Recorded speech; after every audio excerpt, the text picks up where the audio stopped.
আজকে তৈরি করে দেখাবো চকলেট কেক। কেকটি আমি তৈরি করব ডিম এবং ওভেন ছাড়া। একজন প্রতিবেশী আপু কেকটি পছন্দ করে আমার পেজ এবং চ্যানেলের ফার্স্ট টু লাস্ট ঘাটাঘাটি করে কোথাও কেকটি খুঁজে পাচ্ছিলেন না, তো তার উদ্দেশ্য করে কেকটি আজকে আপলোড দেওয়া। আশা করছি সবার কাছে এই কেক রেসিপিটি ভালো লাগবে। হাই গাইজ, আসসালামু আলাইকুম, welcome back to my channel food quest by Raim. তাহলে দেখে নেওয়া যাক আমার আজকের এই চকলেট কেক কীভাবে তৈরি করি ডিম এবং ওভেন ছাড়া। ডিম ছাড়া কেক তৈরি করার জন্য প্রথমে একটা বাটার মিল্ক তৈরি করতে হবে। নিয়ে নিলাম হাফ কাপ পরিমাণে লিকুইড মিল্ক, আর এই মিল্কের সাথে দিয়ে দিলাম 1 টিস্পুন ভিনেগার দিয়ে একটু নেড়ে চেড়ে মিশিয়ে নিব। মিল্কটা একদম রুম টেম্পারেচারে থাকতে হবে। ভিনেগারটা দেওয়ার পরে একটু হালকা ছানা টাইপের হবে, এটাই বাটার মিল্কের মূল বৈশিষ্ট্য। এখন একটা সাইডে রেখে আমি আরেকটা মিশ্রণ তৈরি করে নিব। নিয়ে নিলাম 1 টেবিল স্পুন কফি, এর সাথে 1.5 টেবিল স্পুন গরম পানি মিশিয়ে এটা একটা সাইডে রেখে দিই। এখন একটি মিক্সিং বলে নিয়ে নিলাম 1/3 কাপ তেল, এরপর যাবে পানি ঝরানো 1/3 কাপ টক দই, আর যাবে half cup plus 2 table spoon চিনি। এই তিনটি উপকরণ নেড়ে চেড়ে একসাথে ভালো মতো মিশিয়ে নেব। খেয়াল রাখতে হবে চিনিটা যেন অবশ্যই গলে যায়, চিনি না গললে কিন্তু কেক একদমই ভালো হবে না। চিনিটা গলে গেলেই ড্রাই উপকরণগুলো মিশিয়ে নিতে হবে। এরপর মিক্সিং বোলের উপর একটি স্ট্যানার রেখে নিয়ে নিব 1 কাপ ময়দা, 1 teaspoon baking powder, 1/4 teaspoon baking soda, 1 চিমটি লবণ, 1/4 কাপ কোকো পাউডার।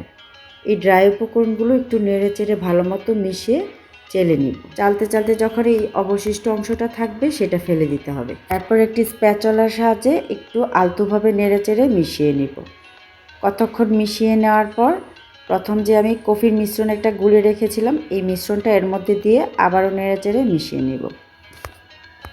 কফির মিশ্রণটা ভালো মতো মিশে গেলে এরপর মিশিয়ে নিব বাটার মিল্কটা। যে মিল্কটা আমি প্রথম তৈরি করেছিলাম সেটা এখন দিয়ে আবারও নেড়ে চেড়ে ভালো মতো মিশিয়ে। এগলেস কেকে অবশ্যই বাটার মিল্ক ইউজ করতে হয়। বাটার মিল্ক ইউজ করার কারণে কেকটি সফট হয় আর খেতেও ভালো লাগে। তো আমার কেক ব্যাটার ইজ রেডি। এখন এই ব্যাটারটা 8 ইঞ্চি কেক প্যানে ঢেলে নেব। প্যানটা আমি আগে থেকে অয়েল ব্রাশ করে বেকিং পেপার বিছিয়ে এরপর একটি কাঠি দিয়ে ব্যাটারটাকে এভাবে একটু পেঁচিয়ে নিব।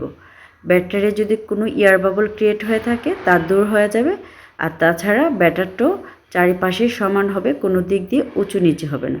এরপর একটু এভাবে টেপ করেও নিতে হবে। এরপর যে কাজটা করতে হবে, চুলায় একটি প্যান বসিয়ে প্যানে কিছু লবণ ঢেলে এর উপর একটি স্ট্যান্ড বসিয়ে চুলার আঁচটাকে মিডিয়াম টু লোতে ঢাকনা দিয়ে ঢেকে প্যানটাকে কতক্ষণ গরম করে নেব। প্যানটা গরম হয়েছে কিনা হাতে এভাবে চেক করে নিয়ে এরপর কেক প্যানটি বসিয়ে আবারও ঢাকনা দিয়ে ঢেকে ঢাকনার ছিদ্রটা টিস্যু বা কাগজ দিয়ে বন্ধ করে দিতে হবে।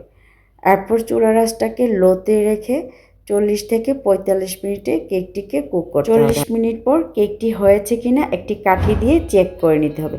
কাঠিটি ক্লিন আসলে চুলা থেকে কেকটিকে নামিয়ে কেকটি ঠান্ডা না হওয়া পর্যন্ত একটি ঢাকনা বা টাওয়াল দিয়ে কেকটিকে ঢেকে রাখতে হবে। আমি কেকটিকে ঢেকে রাখার আর পার্ট করে কাটার ভিডিওটা দেখালাম না, কারণ ভিডিওটা অনেকটাই লং হয়ে যাবে। কেকের জন্য আমি ক্রিমটা তৈরি করে নেব। নিয়ে নিলাম 1 কাপ হুইপিং ক্রিম, এর সাথে যাবে 1/4 কাপ কোকো পাউডার, এরপর যাবে 2 টেবিল স্পুন চিনি। হাতের কাছে আইসিং সুগার থাকলে চিনির পরিবর্তে 2 tablespoon icing sugar add করতে পারেন। প্রথমে 2-3 মিনিট মিডিয়াম টু লোতে রেখে বিট করে নেব, তারপর হাই স্পিডে ভালো মতো বিট করে নেব।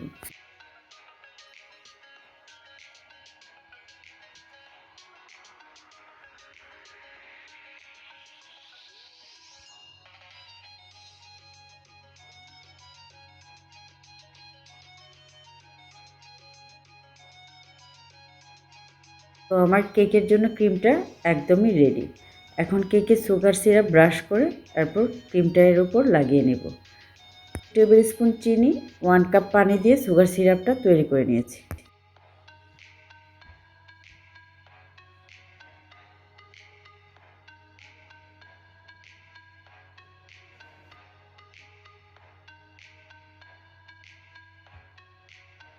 আমি কেকটিকে 3 পার্ট কেটে নিয়েছি, প্রতিটা লেয়ারে এভাবে ক্রিম লাগিয়ে নেব। আমার চ্যানেলে আরও অনেকগুলো কেকের ভিডিও আপলোড দেওয়া আছে, সুতা দিয়ে কিভাবে কেক পার্ট পার্ট করে কাটা যায়, কেক সম্পর্কে অনেক টিপস অ্যান্ড ট্রিক্স দেওয়া আছে।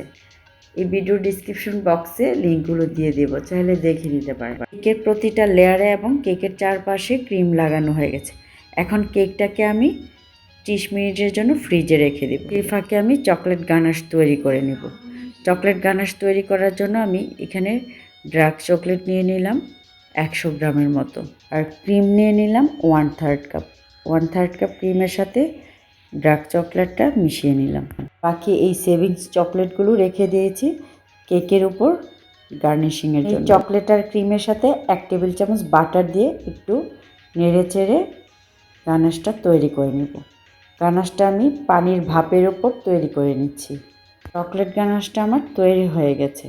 এখন চুলা থেকে নামিয়ে নর্মাল টেম্পারেচারে আনবো। কেকটিকে একদম ফ্রেশ রাখার জন্য কেকের নিচে কিছু কাগজ দিয়ে দিব। এরপর এর উপর গানাশটাকে একদম ভালো মতো চারিপাশে স্প্রেড করে দেব। এই গানাশটা দিয়েই পুরো কেকটা ঢেকে যাবে। এরপর এর উপর কিছু চকলেট সেভিংস দিয়ে সাজিয়ে নেব। সাজানোটা অ্যাকচুয়ালি যার যার পছন্দ মতো। এরপর একটি টিস্যু দিয়ে সাইডগুলো মুছে কেকটাকে ক্লিন করে নেব।